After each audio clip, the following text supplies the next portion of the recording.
Welcome to today's episode. In this podcast, we're diving into the major wins for real estate in the newly passed Senate tax bill and what it means for homeowners, buyers, and investors right here in the Bay Area. For more details and helpful resources, don't forget to check the description below. Quick disclaimer: the information provided in this podcast is for general informational purposes only and is not intended as legal, financial, or tax advice. Please consult with a qualified attorney, housing counselor, or financial advisor for guidance specific to your situation. As a licensed realtor, I'm here to help with your real estate needs, but I do not provide legal services. All right, now that we've got that covered, let's get into it. So, have you been keeping track of all the tax talk lately? Wondering, how potential changes might actually affect your home, your mortgage, maybe even your real estate investments? Well, today we're going to do a deep dive into a really significant tax reform bill. It just passed the U.S. Senate. Right. And this legislation had, considerable backing, let's say, from a major player in real estate, Yeah. the National Association of Realtors, NAR. Yeah, they were definitely involved. Our mission here is to really break down the key parts of this pretty comprehensive bill. We'll look at NAR's role, which was quite notable, and most importantly, explain what these changes could actually mean for you. Whether you own a home now, or you're thinking about buying for the first time, or maybe you invest in property. Okay. We've looked at insights from various places, including detailed analyses from NAR themselves, and that gives us a pretty unique view into the legislative side and the specific tax benefits. And it's worth remembering why these efforts are so significant.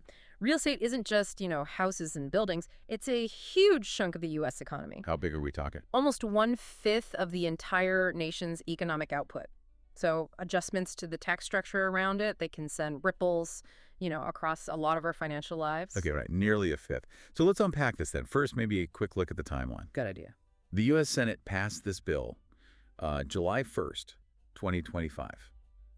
The House had already passed its version back in May 22nd. And the general expectation now is that the House will approve the Senate's version pretty soon, which clears the way for it to, become law. Yeah, and what's really interesting here is NR's role. They were very proactive all through this process. How so? Well, they managed to secure their top 5 legislative priorities, plus several other key provisions they were pushing for. That sounds like a successful campaign. It seems so. For months beforehand, they were focused on educating Congress. They used their own research, their analysis, polling data, basically making the case for the economic value and, crucially, the public support behind these real estate measures. And that actually brings us to an interesting point about their influence. Shannon McGann, she's NAR's Executive Vice President and Chief Advocacy Officer. Right. She reportedly mentioned being invited to the White House just days before the final Senate vote. Wow. Okay. Yeah. That kind of access, it suggests something about their reach, right? Yeah.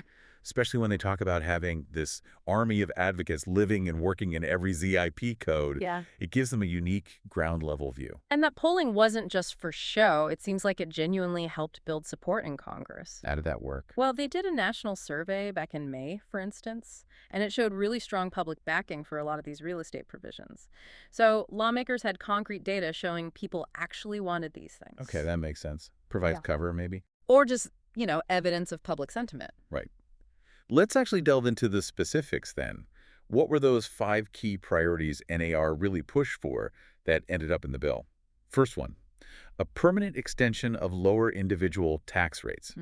So this means the current lower rates for individuals, for married couples, they're set to stay put permanently. They won't jump back up. And that word permanent, that's really the key for planning, isn't it? It's not just about a bit more take-home pay right now, although polling showed 86% of voters liked that idea. Right. It signals a kind of stable policy direction, supporting individual wealth building. So for a lot of people, that could mean more predictable savings for a down payment, maybe more certainty about mortgage payments long term. It just reduces that financial uncertainty. Okay, permanent lower rates. What's the second big win? That would be the enhanced and permanent qualified business income deduction. You might know it as Section 199A. Section 199A, right. What does that mean for, say, entrepreneurs or investors? Can you break that down? Sure. So this lets Self-employed people and owners of pass-through businesses deduct up to 20% of their qualified business income. 20%. Yes. And again, the crucial part here is permanent. It makes it a stable, long-term thing. So for independent contractors, and that includes a lot of real estate pros, and for various investors, it means they can reliably keep more of their earnings. Which they can then reinvest, presumably. Exactly. Reinvest in their business, maybe into properties. And the polling on this one was strong, too, around 83% public support. It clearly has broad appeal. Okay, good for small businesses and contractors. Right. Now, this next one sounds like it could really hit home for a lot of people, especially if you live in, say, a high-tax state. It's a temporary 5-year quadrupling of the state and local tax deduction cap, the SALT cap. Yeah, the SALT cap. This one's a big deal. It jumps from $10,000 a year up to $40,000. Starting for 2025 taxes. That's right, $40,000. And yes, this is substantial, especially if you're in a region where property taxes and state income taxes easily blew past that old $10,000 limit. Like California, New York, New Jersey. Exactly. Think about the Bay Area, for example. Many homeowners there saw their deductions seriously cut back under the old cap. So this brings relief. It does. A $40,000 limit means much more of those state and local taxes become deductible again, which could mean, noticeable drops in the overall federal tax bill for quite a few homeowners. Now, is there any debate around this one? Seems like it helps higher earners more. Well, that's often the criticism, that it disproportionately benefits those in high-tax states who tend to have higher incomes. Oh. But the polling NIR did showed 61% support for either increasing or just getting rid of the SALT limits entirely. So there was public appetite for change there. Interesting. Okay, so that's number 3. The fourth one sounds more investor-focused. Protections for business SALT deductions and the other one, like-kind exchanges. Why was keeping these safe so important? Right. So the 1031 exchange, this is a big one for real estate investors. It lets them defer capital gains taxes if they sell an investment property and quickly buy a similar one. Like swapping properties without an immediate tax hit. Precisely. And this tool, the 1031, it often comes up in tax reform debates as something to cut for revenue. Oh, okay. So protecting it in this bill provides really significant stability for investors. It encourages them to keep investing, keep transacting without that immediate tax worry. And it also makes clear that businesses can still deduct their state and local taxes as normal operating expenses. That's vital for their bottom line. Got it. Stability for investors. And the fifth one. This sounds like it's for almost every homeowner, a permanent extension of the mortgage interest deduction. Yes. This is probably the most widely known homeowner tax break. And now it's permanent. Now it's permanent. It's just locked into the tax code, which means it provides a consistent benefit, directly cutting the cost of owning a home for millions. Especially helpful for first-time buyers trying to figure out affordability. Definitely. Knowing that deduction is a fixed part of the landscape gives them more clarity for long-term planning.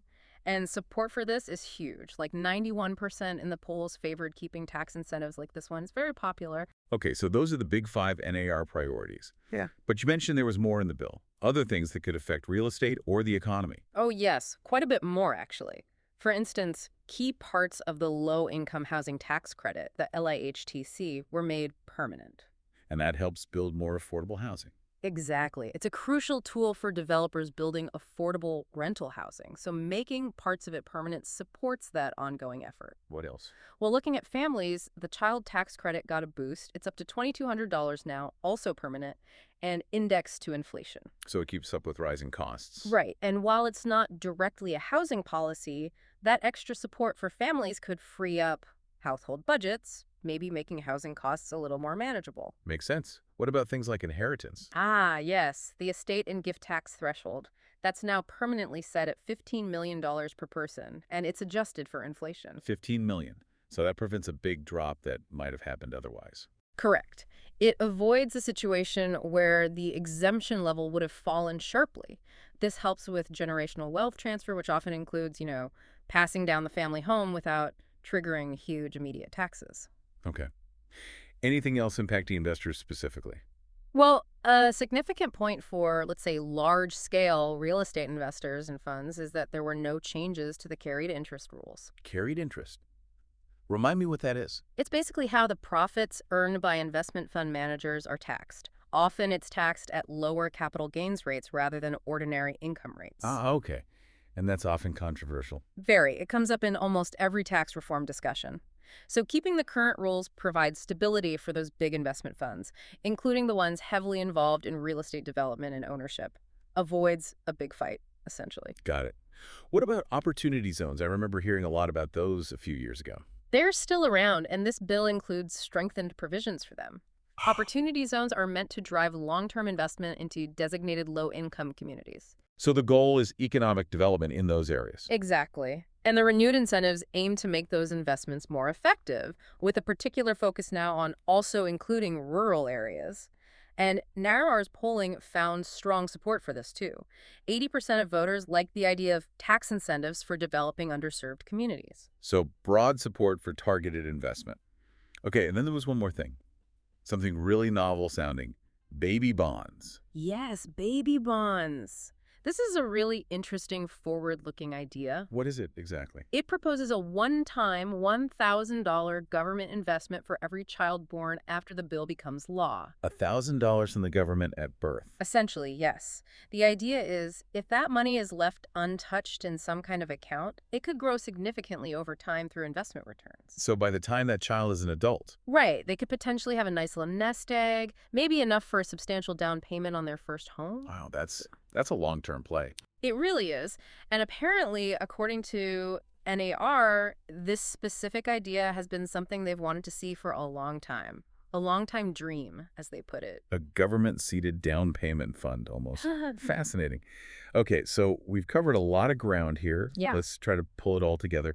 What does this whole package, this big bill, really mean for you, the listener? Whether you're buying, selling, owning, investing. Okay, let's synthesize. If you're a current homeowner, or maybe thinking about selling, this bill seems designed to support home values and buyer confidence. How? By keeping those key tax incentives like the mortgage interest deduction and that quadrupled SALT cap that's very real, tangible relief if you're in a high-tax area. Right, potentially thousands back in your pocket. Could be. Now, for first-time homebuyers, you benefit from the permanent lower individual tax rates, more saving potential. The mortgage interest deduction being permanent adds certainty.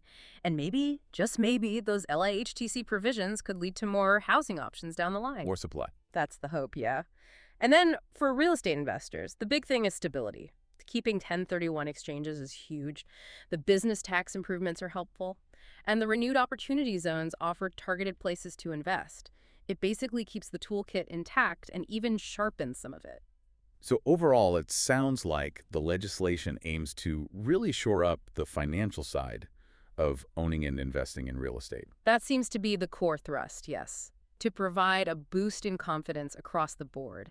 And you definitely have to acknowledge the consistent push from the realtor community in shaping this. Right. So to quickly summarize then, this tax bill, it's really loaded with provisions, things that are set to make a significant, probably lasting impact on real estate and, well, on your personal finances too. It's a pretty comprehensive approach. It really is, and it definitely invites you, the listener, to think about how these changes might fit into your own financial planning, your future decisions about housing, about investing. Absolutely. Which leads us to maybe a final thought to leave you with. When you look at all these changes together, the permanent shifts in individual tax rates, the business deductions, the SALT cap jump, even these innovative ideas like baby bonds, how might this whole package collectively start to reshape the way we think about building wealth and achieving homeownership in America for generations to come?